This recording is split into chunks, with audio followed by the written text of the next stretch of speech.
Welcome into a Friday edition of In Touch with Indiana Sports, powered by HoosierIllustrated.com.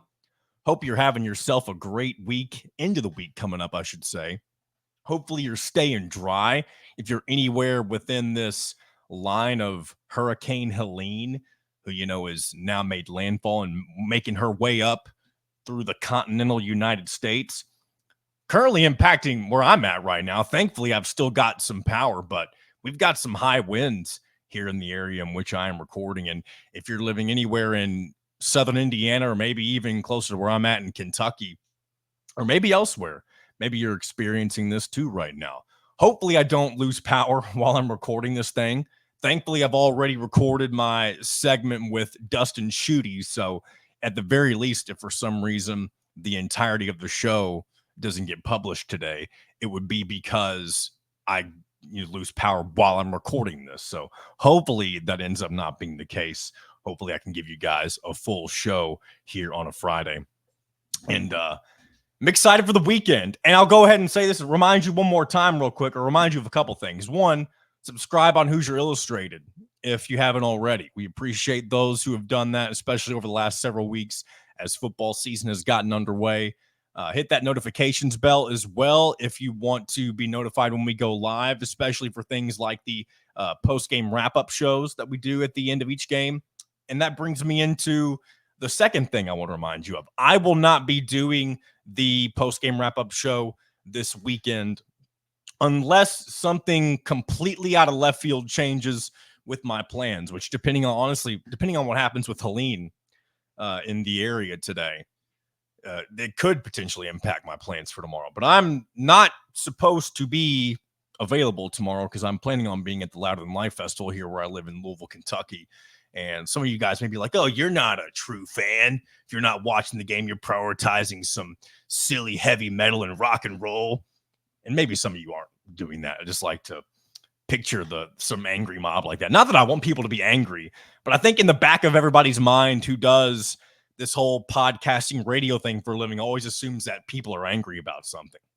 And some of you, I know for a fact, don't like when I talk about anything that's not sports related. So if you're already angry about this conversation, skip ahead a few minutes and maybe you can get into the good stuff, at least the good stuff in your opinion. I hope all of you think it's good stuff, but I know some of you come here specifically for the Indiana takes. And honestly, my takes are probably mid at best. But I appreciate you nonetheless coming to In Touch with Indiana Sports for all the fun and good times that maybe you have listening to the show.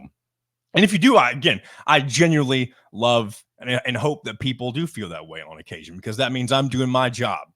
And we're nearly 30 episodes into this new show, this new endeavor that I've taken on with HoosierIllustrated.com, and I'm enjoying it so far. And I'm hoping I can continue to enjoy it throughout the rest of not only football season, but basketball season.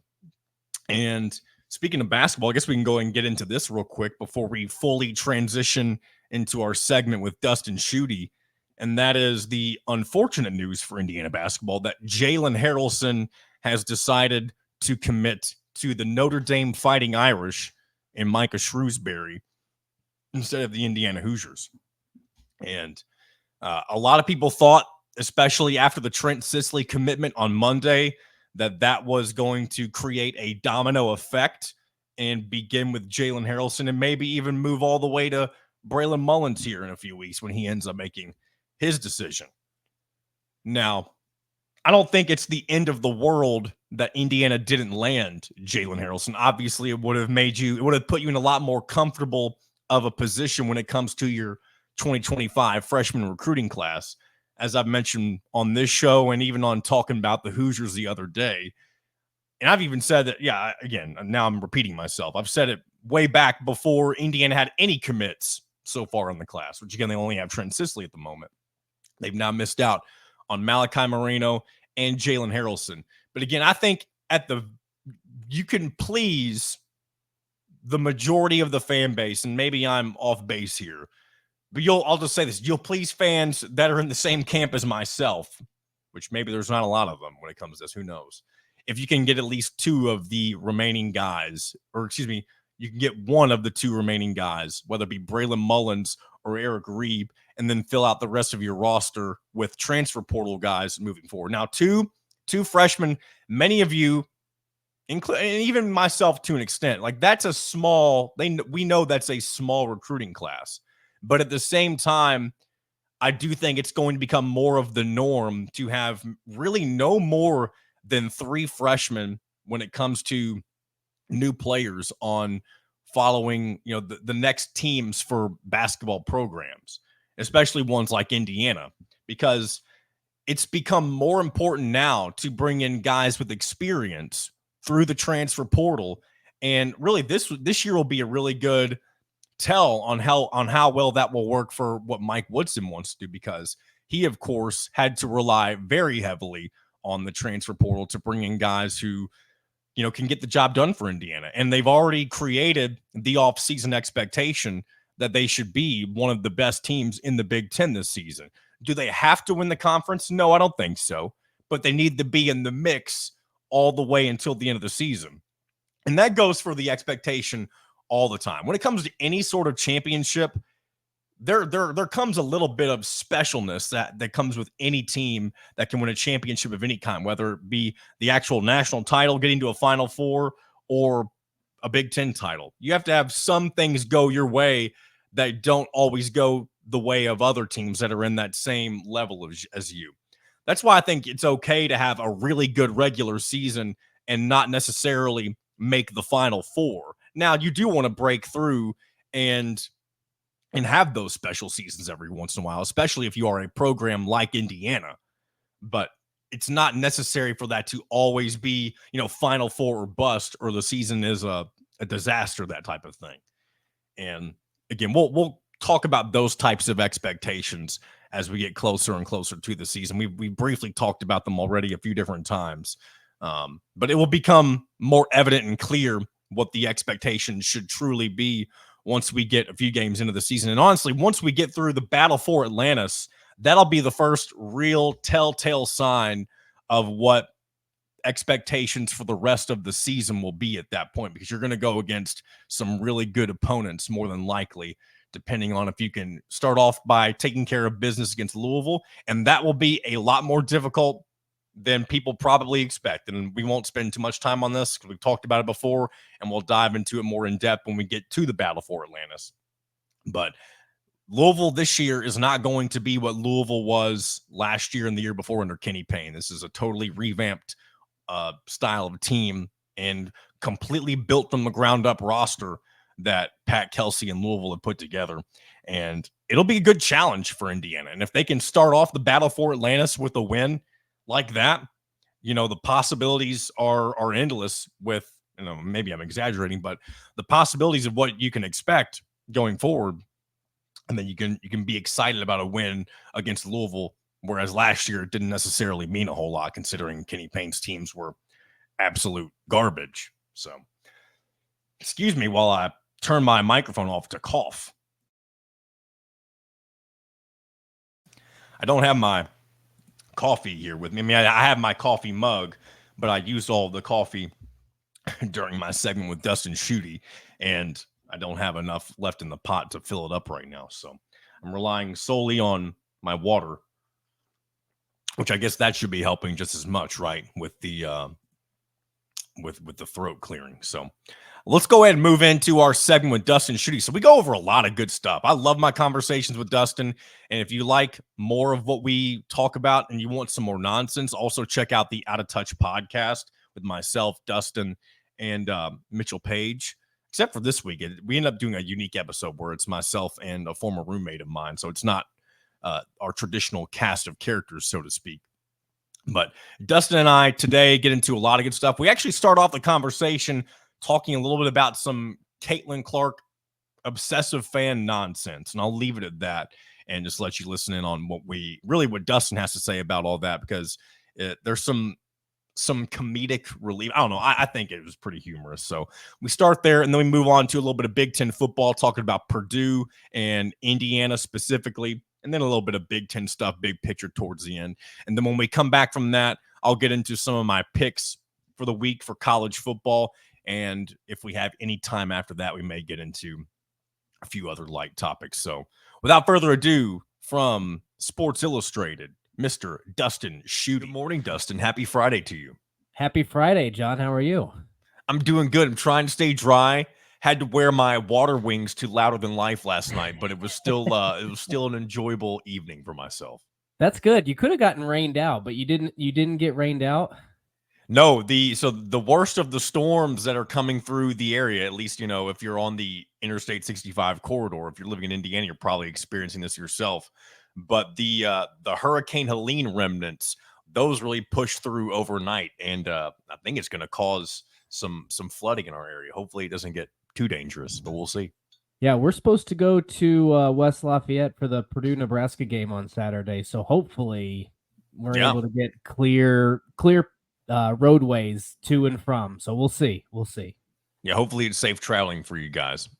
Before we get into Big Ten football, though, I do want to talk briefly about something that you posted on the lovely world of Twitter/X earlier today, and it's this Caitlin Clark stuff. And I'll just read the tweet that you quoted, and then one of your responses that you said that I thought was absolutely hilarious. You said, or this is what the coach said: "You jumped off the bench and cheered when Carter bulldozed Clark and said she had a special whistle. You followed her around for 2 minutes, pointing to your finger. You went on live during the championship celebration, still taunting. Then you went and cried victim when you lost." By the way, for some context, this coach is quote tweeting another tweet that Angel Reese put out, and it's just a lot of unnecessary anger. Dustin, one thing I love that you said in response to this was, "These CC people are in the same category as Swifties, and it's bizarre human behavior." That's correct. Now, first of all, we should say I don't think this person is actually a coach. And if yeah, they I wouldn't are, think so. They should have their coaching license revoked. Here's my biggest problem, John. I am a native Indiana person.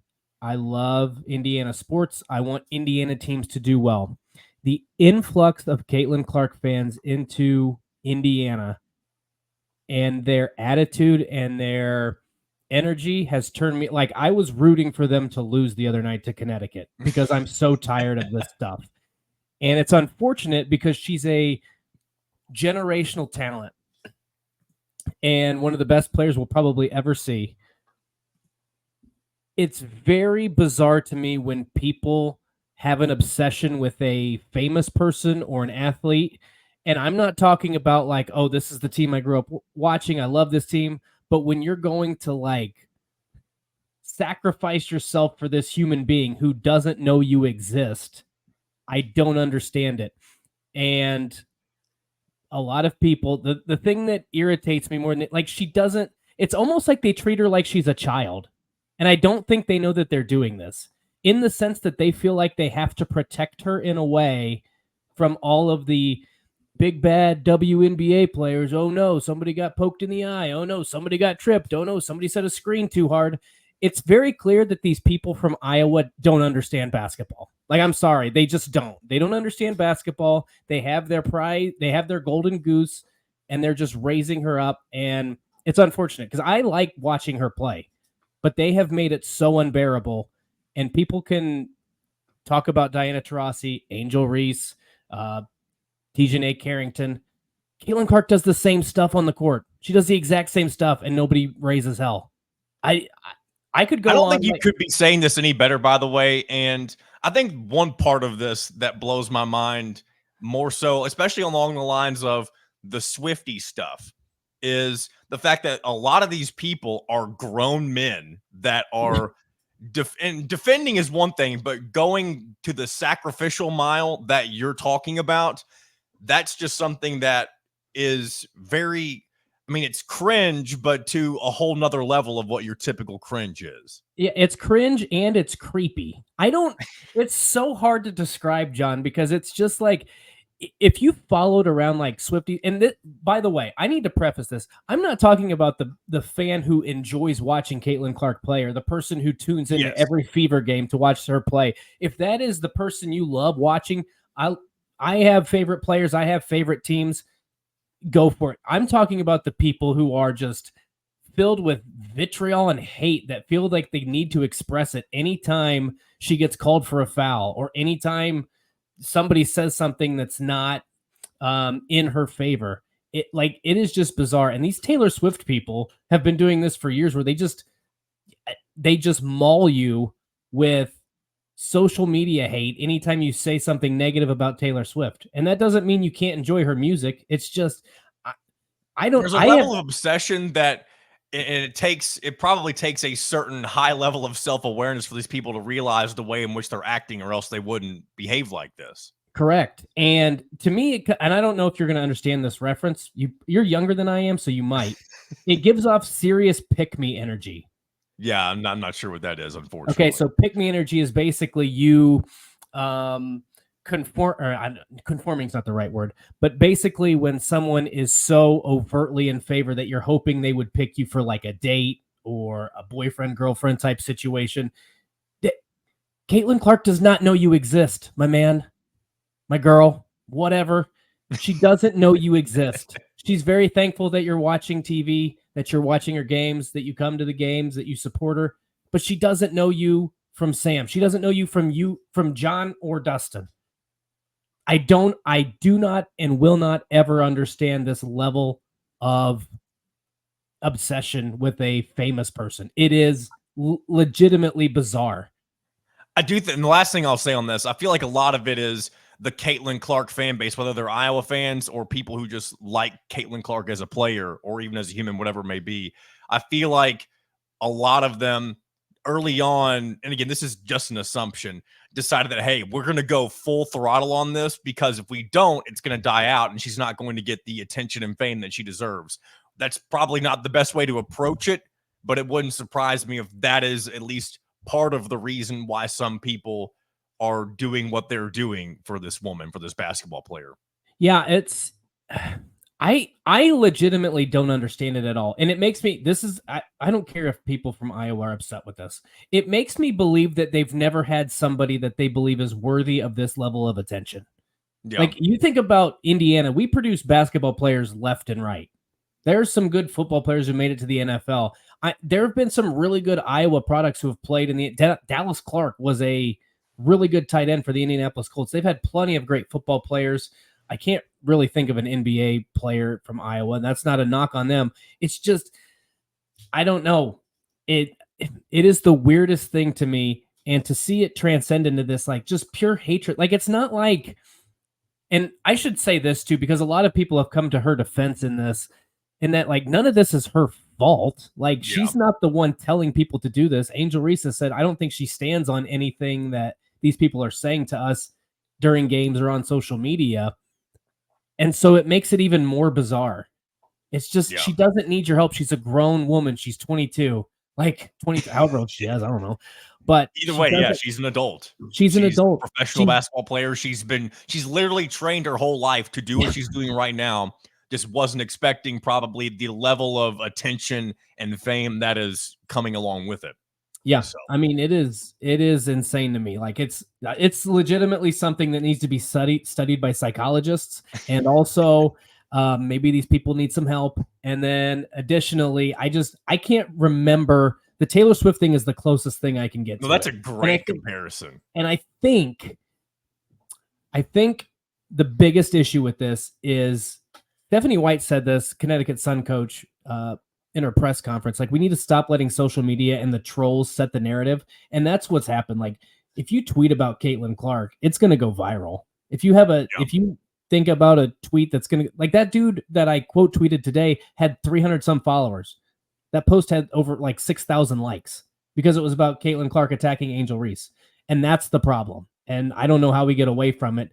I'm hoping that a lot of these people would lose interest, since there's like a 6-month break until the WNBA season starts again. But who knows? We'll see. That'll be an interesting case study to follow along with and see what happens once the WNBA gets revamped back up. So we'll move away from that. Didn't expect to spend 10 minutes on that, but hey, it was a topical conversation. So let's get into some Big Ten football as we head into week 5 of the college football season. I guess we'll just start. I'll start with, this may not be the best place to start, but I do want to get your overall thoughts on how Purdue has started, since I know you're very close with the Purdue Boilermakers football program in general. What have you made of kind of really this lackluster beginning of Ryan Walters' second season at West Lafayette? Well, I fell for the trap, and the trap is when you are close to a program in the sense that you cover it, you listen to everything the coaches and players say, you tend to start to believe what they're saying. And all offseason was the talk about how this roster was improved. They're deeper at a lot of positions. They were bigger on offensive line. They had better hands in the wide receiver room. The defense was going to look better because it was the second year. Just overall better. Not that doesn't mean they're going to compete for a Big Ten championship, but based on what I had heard, and even though the schedule is tough, they had some games that were toss-ups. So I didn't think bowl eligibility was out of the picture. Now, John, I think 3 wins might be out of the picture. Like they might be able to beat Northwestern. They have not just played, like they have looked bad. They've not just lost. They have looked atrocious. And Graham Harrell, I think, is not the right fit at offensive coordinator. Hudson Card looks confused. I will say the only positive you can take away from that Oregon State game was that I think they played hard for the full 60 minutes. I don't think you could say that against Notre Dame. And one of the really concerning things, and I'll kind of end with this part, is after the game, Kadron Jenkins, a linebacker, was asked about the option. Oregon State ran some option at that game, and it was very effective. And he said, we didn't think we were going to run that, or we didn't think that they were going to run the option. Ryan Walters was then asked about that, and he said, they didn't do anything that we didn't practice throughout the week. So at some level, there's a disconnect. And that's not a good sign, especially when you're 3 games into the season. Yeah, and they got Nebraska coming into town this weekend, coming off of their overtime loss to Illinois at home this past weekend. Surely they will be angry and wanting to get back on the right track themselves. I do believe the spread on this game, at least at one point earlier this week, was a lot closer than I imagined it being. I think it was maybe around 9 or 10 points. And that doesn't mean Purdue can't figure out a way to maybe start and right the ship a little bit. That remains to be seen. But at the same time, yeah, right now that spread's at 9.5 in favor of Nebraska, probably simply because this is a road game for them. And it is homecoming in Purdue, if I'm not mistaken. And you even mentioned you'll be at the game. So do you expect Purdue to find a way to cover that spread, or do you think it's going to be more downhill from here? Yeah, I think it's going to be more downhill. I think Nebraska is going to be angry. Their defensive coordinator, after they lost to Tony White, after they lost to Illinois, was basically like, we got to be more physical. They're kind of chasing perfection. And so I think this is going to be the same. I don't think it's going to be the same result because I don't think Nebraska's as good as Notre Dame, but I think this is going to be the same level of we're out with something to prove and we're playing a team that's not very good. So I don't know. I think Nebraska is going to cover that spread easily. Like I think it's supposed to be windy, so I'm not giving anybody any field goals, but this feels like a 35-7 type of game where if you've watched Nebraska, they've been dominant in the first half. So I think what would happen would be like a 28-7 lead or 28-0 advantage in the first half, and then they just kind of put it on cruise control in the second half. But I don't think Purdue has much of a shot. Like they've given me no reason to believe they would have a shot to even keep this thing close. Are you worried overall about the Ryan Walters era? I know it's fairly early. You're only, not even midway through year 2, but I will say this from my perspective. I've now seen flashes of Daryl Hazel in that time. And I don't know if that's going to be that bad, but it does bring back those types of memories. Yeah, I sent out I think it was after the Notre Dame game. Like I covered Purdue during the Daryl Hazel era, and I don't remember watching a team I remember one game where they played as poorly as they did against Notre Dame, and that was a Maryland game. They lost on the road 50-7 when Maryland was like 6-6. I am concerned. I don't know how to say this because I'm not the fire the coach guy. I don't like to do that. And I don't know that it warrants it after 9 total games in his tenure. But I wasn't overly excited about the hire when he was the guy. Purdue is not a job for a first-year head coach who is 30-some years old. It's just not. You have to be unique. You have to have a different sort of approach, and I just don't think Ryan Walters quite knew what he was getting into, especially when you're coming off a Big Ten West title and you're losing a lot of talent. Like, it really feels like, though, that no matter who Purdue would have hired, and there could have been somebody, of course, that would work out, but it felt like when you're moving on from somebody like a Jeff Brom, it was always going to be difficult to find somebody who would want the Purdue job and do just as well as he did. I don't disagree with that. I would say I think that the job here, this is my fear. I think the job was way more attractive after Jeff Brom got done because he kind of showed you can win here. And what I'm afraid will happen is if this thing goes into the ground like it is currently, it's going to be one of the worst Power 5 jobs in football again.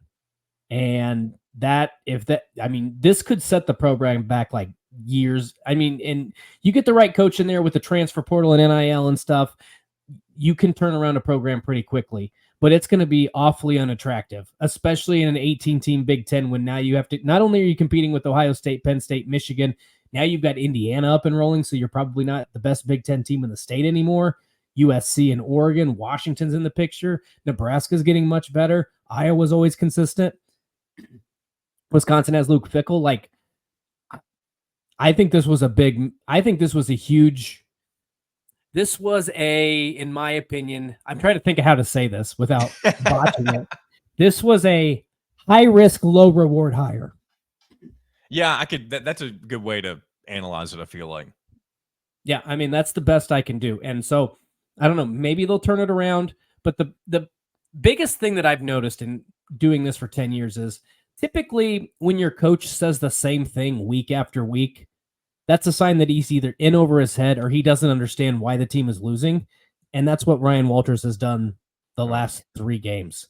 And so I just don't see a bright spot. This is another thing. We'll see. We'll see, but I don't know how. The biggest red flag to me, a lot of people were like, oh, well, it's a Notre Dame team that was really good. They were fired up. They just lost. They had the entire offseason and a bye week to prepare for Notre Dame and looked completely lost. Absolutely lost. And I'll say this too, the week 2 bye week is atrocious. There is no reason at all for any team, especially a Power 4 program, that should have to have a bye week. I know you get 2, but there's no reason. You can't get a rhythm from week 1 bye week to week 3, no matter who your opponent is. So I think it does all of the teams that had that early bye week more of a disservice than it does any sort of, provide benefit for them. I agree with you. And I think this is going to sound really dumb, but I think had Purdue lost like 42-14, I think you could have written it off and said Notre Dame's the better team. Maybe they just weren't in a rhythm. Maybe we would have been closer. But when you get beat 66-7, like they couldn't tackle, had no interest in tackling. And the way that the half ended was probably the biggest sign of all of the issues that they've been dealing with. Yes. I mean, they can't get out of their own way right now. We'll see what happens this week. I just don't expect to see anything different. And like I said, you look at their schedule and the way Illinois is playing, the way Nebraska's playing, Wisconsin has been hit or miss. Like, maybe they can beat Northwestern. Maybe. But that's it. I don't see a third win on their schedule. It looks like 2-10 or 1-11. It's wild to think about, and it could be some stormy seas ahead for the Purdue football program unless they can turn things around. On the other side of things, it seems like we can't have 2 good football programs at the same time in the state of Indiana. Not disincluding Notre Dame from this, by the way. I'm talking about Indiana and Purdue specifically.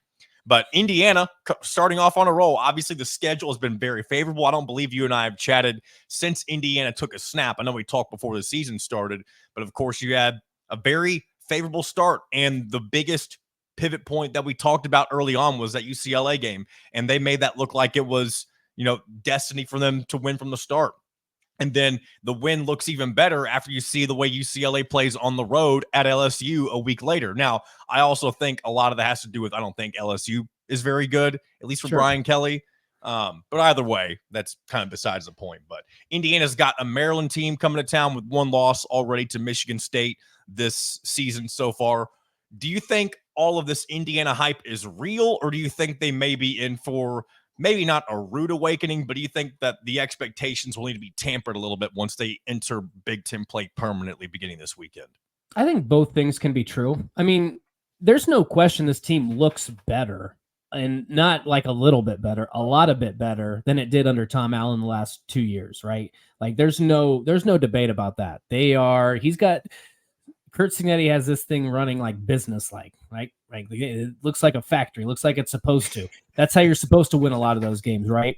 I am interested to see because Indiana has not been punched in the mouth really yet. No. I am interested because I think Maryland's going to punch. This is a Maryland team that is not as good as they were with Talia Tungavailoa, but Billy Edwards, I think, has done a really good job. They've got a receiver in Ty Felton who has over 600 receiving yards through 4 games. He's got more receiving yards than 4 other Big Ten teams have passing yards through the first 4 weeks of the season. Some of those have only played 3 games, but nonetheless, still impressive. One of them is Michigan, I'm sure, because they have a quarterback problem, which we won't get into, but yes. They do. So I want to see what it looks like this weekend when they play a team with a pulse. At the same time, I think you can look at the schedule and say some of those toss-up games, if you can win half of them, you're looking at 7 wins. So Kurt Signetti did warn us. He said, I was picked to finish second to last or last twice in my career, and we finished near the top. And again, they get the benefit of a good schedule. Now, this is the same thing I've said with some other teams. They might be better than teams like Maryland, Rutgers, Nebraska on paper, but it's hard to win a lot of games in a row, especially when you're a program that's not accustomed to it. And so I don't think that this is going to be a 10-win Indiana team, but I think this is a team that's already surprised some people. They are way better in year 1 than I thought that they would be. And that's a huge compliment to Kurt Signetti. We'll see what it looks like this weekend, but if they steamroll Maryland, then watch out. If it's a close game, at that point, and again, I'm not predicting that. I do think they'll cover the 7.5 point spread, which again, that could only be a couple of points. But if they blow it out of the water and win by 3 touchdowns, then maybe you're looking at a totally different story. And you do mention that, the Indiana program isn't used to winning, but a lot of these JMU guys, and you have a lot more on this team than many probably would have expected when you're thinking about bringing in dudes from the transfer portal. Those dudes do know what it's like to win. Obviously not at the level of the Big Ten Conference, but they already have that mentality that they are better than who they're going up against. And I would assume most of them, at least at this point in time, know how to handle a little bit of success. But one story I want to bring up to you, because I brought it up on the show on Wednesday, just because it's very intriguing. Indiana, of course, has the opportunity to potentially be 6-0 before their bye week. If they they beat Maryland this weekend, they'll be 5-0 for the first time since 67 or 57, something like that. And I don't even know if they've ever been 6-0. We'll cross that path if that happens. But I brought up the 2011 season when Ron Zook's Illinois team started the year 6-0, but then finished the year 6-6. And I'm not saying that's going to happen to Indiana, but they do have a very backloaded schedule when it comes to the quality of opponent versus the front half of the schedule. And I don't mean to put that negative spin. It is funny to bring up because of the real possibility of getting or being unbeaten at the midway point in the season, but you want to avoid that slip and fall if you happen to take a blemish in that 7th game, which happens to be a pretty decent Nebraska team coming to Bloomington on the same weekend as Hoosier Hysteria and homecoming. So that could be we've been pinpointing that weekend specifically as probably the biggest weekend on the fall schedule for Indiana University athletics, if the football team ends up being what they've been hyped up to be, and so far they lived up to it. But just wanted to throw that little story out there in case people forget of what happened. And Ron Zook got fired that year, by the way. Not that Kurt Signetti would get fired if that happened, but it would definitely turn some things around in terms of the overall mood and momentum of the program if that type of second half backslide were to happen. Yeah, I think you would have trouble selling tickets for the first half of next year, but I also don't think that's going to happen because they have Purdue in the last game of the year. Yeah. And I think that is your saving grace as to pose, you're probably not going to lose the last 6 games, but I mean, yeah, but this is, I think if you're Indiana, this is the best way to kind of get the momentum rolling is to play 4. I don't want to throw UCLA in the cupcake category, but they're like a puff pastry. Like they're a step up. They're a scone. Out of touch. They're a scone. They've got a little resistance to them, but not much. So I think that this is the schedule. This is the type of performances you'd want to see from Indiana, given their opponent. I don't think they're going to have that sort of slide. I just don't think Kurt Signetti is that kind of coach. And so I don't know. I think this weekend is going to be very telling as to how far Yes. along this Indiana team is, because Maryland is a good, not great team. And by the way, I do think you obviously want to win all of your games. Like, it would be great if you won all of your games by 3 touchdowns or more and had very little stress. Indiana fans would not know what to do with themselves if they were watching an unstressful football game in their favor, I should say. Yeah. But it probably would help them to play a close game and to see what they are made of in those type of situations, because it's completely different as opposed to when you're already winning by 25 points. So Yeah, it'll be. I don't necessarily want this to happen, but kind of along the same lines of your thinking, I almost don't think it would be the worst thing in the world if Maryland scores first and it's the opening drive of the game, and you kind of see how they respond. Like, hey, you haven't been down at all. Maryland scored, and you have your not your back against the wall, but you have to respond now because you're already down. And again, you don't want that to happen if you're a fan, but you would like to see the response from that type of scenario if it does play out that way. And Mike Loxley is really good at those scripted drives. Those first drives, I don't know what his percentage is, but he does a really good job of scheming things up on that first possession. So I think that if they get the ball first, then that is a very real possibility. I am curious. I don't have it in front of me. What's the over-under on the game? Do you know? 51.5 right now. Ooh, okay. I would hammer the over. I feel like both teams are going to score a lot of points. And I know that Indiana's defense has played really well. And I know Maryland's secondary is, I think, probably better than people think. But I think both these teams are going to put up some points. 51. Only reason I would disagree with you is if the weather ends up playing a major factor tomorrow in some way. That's the only reason I would disagree with you. If it was perfect conditions, I'd be 100% on board with you there. Nope. That's a great point. I did not even consider that. But yes, that is a good point. Fair. All right, stay away from it. Take away. That's not my lock of the week. Again, though, the little forecast thing they put on there showing 71 and sunny as of right now. Again, that could change at the blink of an eye, as we know, but who knows? Okay, so we've got there's if it's gonna be nice outside, hammer the over. If it's gonna be wet and rainy, back off. Exactly. Dustin, I guess I'll ask you one more thing. I know we're kind of short on time, unless you absolutely need to check out right now. But I do have one more question. Who has been your biggest surprise outside of maybe Indiana in the Big Ten so far this year? Well, I think there's maybe 2 answers here. And I'm going to, number one, I'm going to say this because this is just on one side of the ball. And I think Iowa's offense has been a surprise, particularly Caleb Johnson. That dude is carrying that offense. He reminds me of Michigan State 2021 Kenneth Walker. Just kind of carrying that offense. They're like, I know that they lost to Iowa State, but that dude has rushed for, I think, over 150 in every game or close to it. So he's been a really pleasant surprise. He gives them a chance. We'll see what happens when the competition ramps up a little bit. And I know they don't have a tough schedule, but I've been impressed with them. Overall, though, Illinois. I mean, they are. Yeah. I know Kansas ends up not being very good because I think they're 1-3 so far. But Xavier Scott, to me, has been one of the best defensive players, probably right now the defensive back of the year in the Big Ten, maybe the defensive player of the year in the Big Ten. He's just been all over the field. Luke Altmaier, 10 touchdowns, no interceptions, 72% completion rate. That dude is slinging it all over the field. And they are being completely disrespected with the spread against Penn State. It started off as 17.5.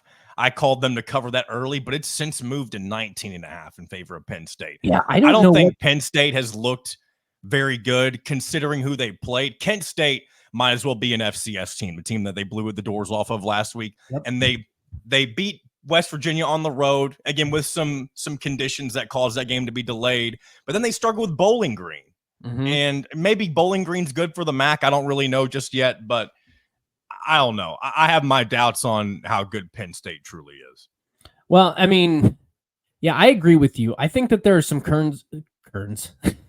there are some concerns about Penn State's secondary. This is going to be, I don't know where that spread's coming from, but now watch, Penn State's going to win by 28 points. Yeah, we'll see. I think a little bit of that has to do with the jersey. You just don't expect a team like Illinois to compete at a night game at Beaver Stadium with Penn State, but I think they can. I think that the fact that Connor Bazelak had a lot of experience, kind of knew Tom Allen's defensive system. I think that really helped Bowling Green kind of pick them apart. Luke Altmaier has been really good. Barry Lunny Jr. is a really good offensive coordinator for Illinois. So they've got, I think Illinois, I don't have this in front of me, so I apologize if I'm misspeaking. They've got, I think, 4 different running backs that have run for over 100 yards this year. And while that's not impressive on an individual basis, to have that many guys that you can kind of depend on early in the season, that's a good sign. Pat Bryant and Zachary Franklin have been really good at wide receiver. Like I said, Altmaier's been slinging it all over the field. I think where Penn State can win this game is if they are in the trenches. I think that they can manhandle Illinois' defense. You're right, by the way, on the running backs. I'm just curious. That's insane. I think they can win the battle in the trenches, and if they can run the football and maybe hit a big play or two, but I would not trust Drew Aller against that secondary. I think that they are very aggressive, very opportunistic, and break things up. I'm with you. I don't know. Maybe it's a game where Penn State scores 2 late touchdowns to kind of pull away. But other than that, I think this is going to be a really fun, really good football game on Saturday night. We'll see. Dustin, I appreciate your extended stay here on In Touch with Indiana Sports today, and we'll do it again sometime. We'll talk later, my friend. That sounds good. Thanks, John, for having me on. Good stuff from Dustin Schutte, as always. Enjoy every conversation I have with Mr. Schutte. And again, I'll say it one more time. If you want more of that, and Mitchell Page as well, check out the Out of Touch podcast on Spotify, as well as YouTube on Out of Touch Media. So moving forward, I do want to, what's going on here? Is my thing working? Okay, real quick. We're not going to cut that out, but StreamYard's a funny little thing sometimes, and the little notifications it gives me makes me think that things aren't working, especially when I'm sitting here worried about potentially losing power as I'm recording this. So one last thing on Indiana football that I'm glad I noticed before I began recording this again. This is a message from one Kurt Signetti to the Indiana students and Indiana football fans in general about showing out at Memorial Stadium on Saturday. And I want to read what he had to say here. He says, "We're trying to do something special Saturday, and I want our IU students there to experience it. It's been 57 years since IU football started a season 5-0, but we have a chance to do it Saturday with a win over a very good Maryland team. We have every intention of making it happen, and I'm asking for your support. We need you there for the opening kick." And that's obviously in reference to Indiana fans who like to slowly fill out Memorial Stadium during noon kickoff games. Appreciate the awareness there, Signetti. "We need you there in the stands, being loud in the first quarter and the second quarter and in the third, and most importantly, in the fourth. When the clock hits 0 and we're 5-0, I want you there to be able to celebrate a historic win with us. The tailgates can wait. The parties can wait. If you need to study, that can wait too. There are good things happening with IU football, and you're a big part of it. I look forward to seeing you for 4 quarters on Saturday." As the kids say, Signetti is spitting right there, right? And Mitchell Page, if he were here, he'd be saying the same thing. Because here's one thing that I'm kind of worried about. Not so much worried just yet, but it's been kind of sitting in the back of my mind as we've seen this early success with the Indiana football team this year. Signetti is not going to stay around long, especially if the fan support is not there. And I know I'm not going to be the guy that tells you you need to go to every game. I know people have lives. I know people can't do every little thing. They can't revolve their entire lives around Indiana football or college athletics in general. People have lives. I have lives. I'm not going to be watching the game live on Saturday. I'm going to watch it on rerun because I've got something that I love to do, and that's go to a rock and roll music festival. And again, some of you probably think that's lame, like I said earlier, but people have lives. I get it. But especially if you're a student, and I don't know how many students even watch this show. If you are someone who is on campus and maybe you like to party, maybe you do like to study more so than go to a football game. I don't know. Again, do what you want, but if you have the ability to be there Saturday and you want to support the team, that's really the crucial part of it. If you want to be a part of this new movement for Indiana football and really show that you care about what's being done in Bloomington, then go to the game Saturday. That's who needs to be there. People who truly want to support the program and in maybe ways that they hadn't done as often as before. So again, I don't want to talk about that too much, because again, I know people have lives. I'm very aware of that. But if you hear the other part of this though is if you're there, stay. I think that's even more important. Don't just go, but if you're going to go, be there and be an actual do what he's talking about. Stay for all 4 quarters. Now, again, maybe you're a family and you've got a little one with you and you have to tend to the little one. I understand that as well. I don't have a kid of my own, but I understand that that is a part of life. You have to take care of the child, of course. Maybe that was very blunt, but that's exactly what it is. The child will come first. But if you have the ability to be there for all 4 quarters, and you can, again, like Signetti was saying, go to the parties later, do the whole tailgating thing after the game or before the game, be at the stadium on time. I think those are the biggest things that if you're already planning on being at the game, that you can do that help impact the overall environment of Memorial Stadium. I wish I would have started with all of that, because going to the game and being at the stadium or at least around the stadium is not a problem. It's getting people inside the building itself and staying there that's really been the problem. So another throat clear real quick. So yeah, and one thing that last thing I'll say on the Signetti stuff, and then we'll move on to some picks and wrap this thing up here on a Friday, is back to my initial thought on him not being here very long. I mean, if Indiana wins, let's just say they win at least 9 games, which, again, that phrase even coming out of my mouth and sounding like a true expectation still seems unreal. But if Signetti does that here in year 1, and a job like Florida, which is very likely to open up, comes about, and it's not Lane Kiffin's for the taking, meaning he just decides he doesn't want it for whatever reason, I don't see how Signetti will not be at the top of everybody's list when you see him go into Indiana, win in year 1 the way that he wanted to do it, at a place that no other coach has been able to do. And again, this is theorizing, hypothesizing, and all that good stuff. None of this has actually happened yet. But if all those things do take place, there's not a single big program in the country that will not want him and will not do anything in their power to poach him from Indiana. And thankfully, Indiana does have some fighting power with the way NIL has grown over the last year or so. But the other factor of it is with Signetti being a football robot, as we've talked about time and time again, he wants people to be there in the stands, and he wants the environment at Memorial Stadium to be as good as it can be. That's the type of stuff, combined with what you already have, with NIL and a good salary, and I'm sure he'd get an extension, that type of stuff too, with this type of a season. That's how you keep somebody like Signetti in Bloomington longer than people would expect. So we'll leave it at that and move on to some picks for the week. Excuse me. Sorry for the few extended coughs we've had in this episode.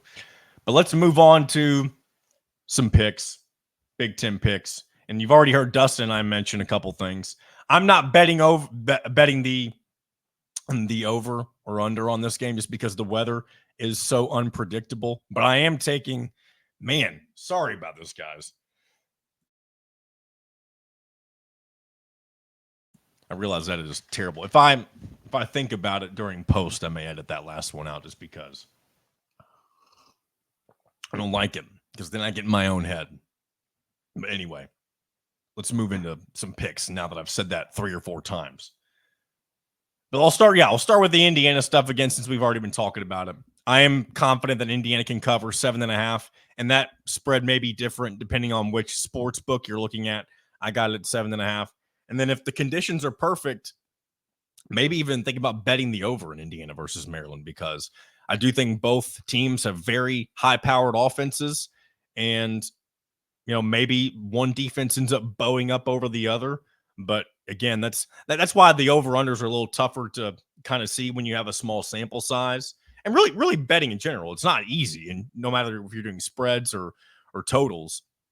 But I'm more confident just because I'm more familiar with Indiana's product, of course, that Indiana can cover 7.5, especially because they've not had a close game yet, like Dustin and I were talking about.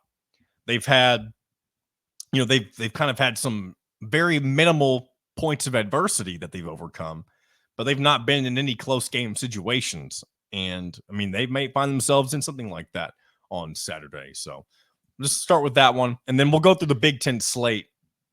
And all of my picks for the 3-leg parlay are Big Ten games. I'll mention which ones I am betting on, and if you want to tail along with that, feel free to do so. If you want to fade me, do so as well. Last week we were 0-3. Week before we were 3-0. So I don't know if that trend's going to continue back and forth, but if maybe this is another 3-0 week for us, we'll see. Let's go ahead and start with this Friday night game with Washington, the Washington Huskies, traveling across the country to face the Rutgers Scarlet Knights, the unbeaten Rutgers Scarlet Knights, fresh off of their win against Virginia Tech. Ended up being a very close finish for them. And I think this will be a very competitive game. Right now, Rutgers favored by 1.5. This is a game that I am staying away from. But and it's mainly just because Washington, other than their disappointing performance in their rivalry game in the Apple Cup, I mean, they're still a good program. Again, I don't know if they've ever faced Rutgers. Obviously, this is their first time facing them in the Big Ten. But Rutgers has taken several strides forward in the last couple of years with Greg Schiano back at the helm. So I do think they've got the spread right on the money, basically a pick 'em when it's 1.5 like that. So this game could go either way. If I were guessing what would happen, I think Rutgers at home, I think they might get it done. So, that remains to be seen. And we'll see what ends up happening with that one tonight before we even get to the full slate on Saturday. And so moving forward to Saturday, outside of Maryland versus Indiana at noon, you got a couple other nooners, beginning with Minnesota at number 12, Michigan, with Michigan favored by 9.5 points and the total set at 34.5. Learned a lot about Michigan last week, at least when it comes to their ability to still play well against good opponents. A few weeks back, we saw them get completely undressed by Texas, but they've responded with a good win against USC at home without any passing game presence whatsoever. And I don't know that they'll necessarily need that again this weekend against Minnesota, especially at home.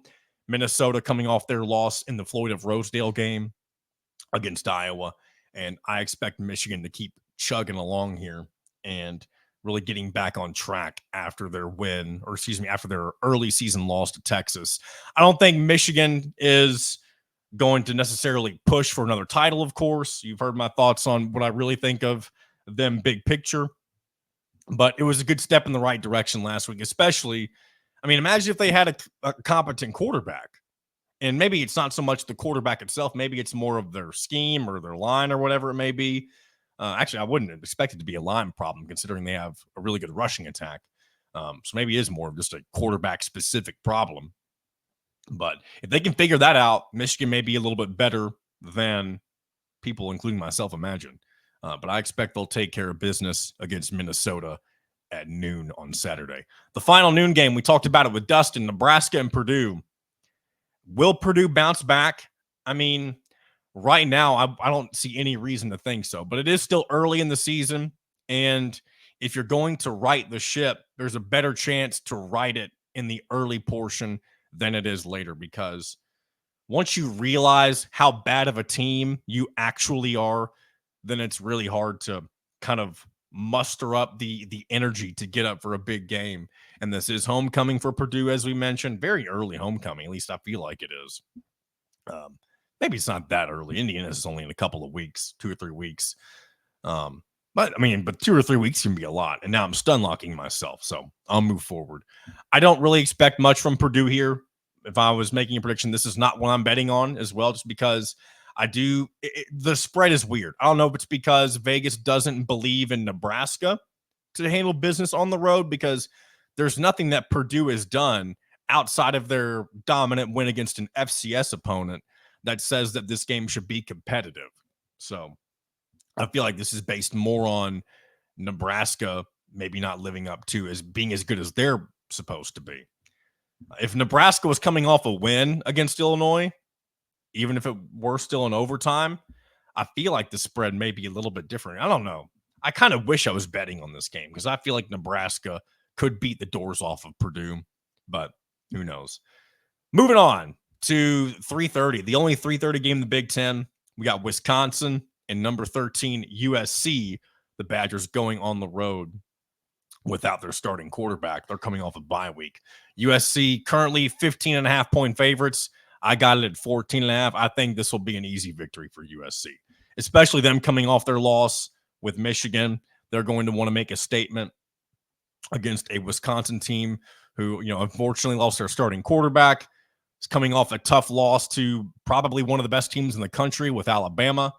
And it's just not a very friendly schedule for the Badgers. And I know you come off the bye week, but now you're going to face another top team in the country with the USC Trojans. And I think USC wins this easily. So that's why my second leg after Indiana minus 7.5, I've got USC minus 14.5. And then we'll get to our third leg. You may even already know, I may have even kind of mentioned it in the Dustin Schutte segment, what I'm going to go with my third leg here when we get to it. But I'll mention it once we get to that game. And then let's go ahead and move on to our night games. We've got number 3, Ohio State at Michigan State on Peacock.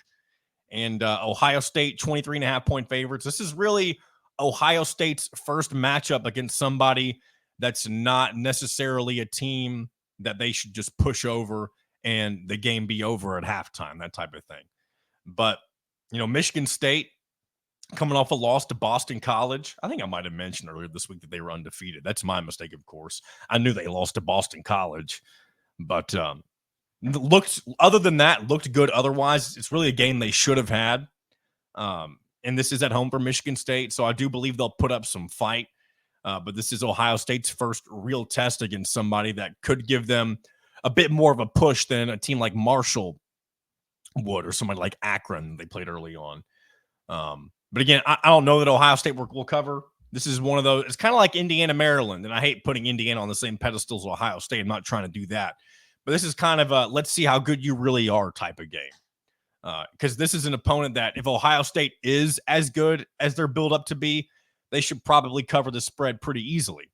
And that's why I say the same thing with Indiana. The spread is much smaller, of course, but if Indiana claims they're the real deal and wants to compete this year in a way they've never done before in their history, it seems like, then you find a way to take care of business. And that's what Ohio State's going to try to do against Michigan State.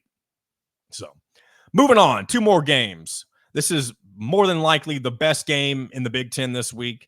One of the best games nationally as well, hopefully. Number 19, Illinois at number 9, Penn State. And yes, Dustin and I talked about this spread earlier, and this is my third leg of the parlay this week, and that is Penn State plus 17.5. That spread has become a lot more favorable if you're, I say plus, Illinois plus 19.5 is what I should be saying.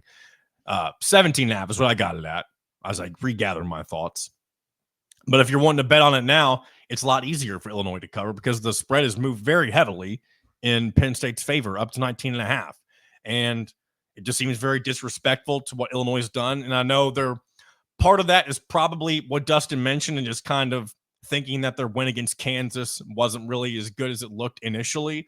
But they just won at Nebraska against an improved Nebraska team. Maybe they're not as good as some thought, but maybe Illinois is just better.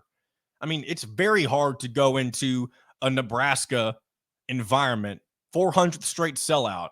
You have to go to overtime and find a way to win. And not only that, you dominated overtime. And I know Nebraska, we talked about before, they don't really have a good reputation, at least in the last 10 years, when it comes to performances in overtime. But it doesn't matter who you are. You can win the way that Illinois did. They looked good nearly the entirety of that game. I almost would take Illinois money line here. But the thing is, though, with the spread being as big as it is, it's obviously the safer play just to assume Illinois will cover. But I would not be shocked at all if Illinois finds a way to win this game on the road this weekend. I'm not confident enough to take straight up money line, but we'll see. I am taking Illinois to cover, and maybe you'll join me as well. Last game in the Big Ten slate, a traditional Pac-12 matchup with number 8 Oregon going to UCLA on Fox at 11 p.m. Pac-12 After Dark, which is now Big Ten After Dark, of course. And again, from the Indiana perspective, it'll be interesting to see how Oregon goes in and faces UCLA and, just see what type of result that is. Because if UCLA puts up a better performance against Oregon than they did against Indiana, does that say more about the improvement of UCLA, or does it say more about Indiana or Oregon? I feel like I just kind of lost my train of thought as I was speaking. So my apologies if I just said something that contradicted itself. But if UCLA plays better against Oregon than they did against Indiana at home, does that say more about UCLA being better or Oregon not being as good because Oregon struggled against Boise State and Idaho in the first 2 weeks of the season? Or does it, again, speak for how much Indiana's improved and that they're a real contender in the Big Ten this year? So we'll have to wait and see. Real quick look at the top 25 before we wrap up this final show of the week. And I want to make sure I can get this thing exported or, taken care of, posted, exported, all that good stuff before I lose power. I'm not saying I will lose power, but I can hear the wind blowing. I don't think you can through the microphone, but it's a little blustery out there, as they say. Anything else intriguing in the top 25 this week? Oh, here we go. Obviously close to home for me, considering where I live. There's actually two big games outside of the Illinois-Penn State game. First one is number 15 Louisville at number 16 Notre Dame. This is another wrong team favored game. I feel like Notre Dame favored by 7. And I think Louisville's quarterback is just way better than Riley Leonard. Tyler Shuck for Louisville has been great. Again, Louisville, one of only 3 teams without a turnover this year, Indiana, Georgia, and Louisville. And Notre Dame's quarterback, Riley Leonard, has only thrown 1 touchdown this year. So even though this is at Notre Dame, I think Louisville will take care of business and continue to have another good season under Jeff Brom. That may be my offshoot pick of the week when it comes to betting, because I've been throwing in an extra pick that is not a part of the parlay. That would be my go-to. It'd be Louisville money line, not even Louisville to cover. It'd be Louisville money line against Notre Dame. And then this game is truly in a world of its own. It's number 2 Georgia at number 4 Alabama. Kirby Smart versus Kalen DeBoer. And this will be, again, Kalen DeBoer's first real test. They had to go beat Wisconsin on the road. That was obviously a test in and of itself. But your first big SEC test as the head coach at Alabama. And luckily you get it at home. And, that'll be the game to watch, of course, in college football this weekend. And I'll be interested to see what old DeBoer can do with his Crimson Tide against one of the most dominant programs in football in the last 2 or 3 years. So let's go ahead and wrap up today's episode. I'm glad I was able to get all this recorded, knock on wood, while I do these last few seconds. But check out I believe there's going to be some sort of post-game show this weekend. It won't feature myself. As soon as we know what that is, we'll put something up on social media on what that will look like. But check out all that stuff on Hoosier Illustrated's YouTube page. Also check out all the good articles being posted on HoosierIllustrated.com from our man Kyler Staley and Alec Lasley and the whole rest of the staff as well. And we'll do this again on Monday. Until then, this has been another episode of In Touch with Indiana Sports, powered by HoosierIllustrated.com.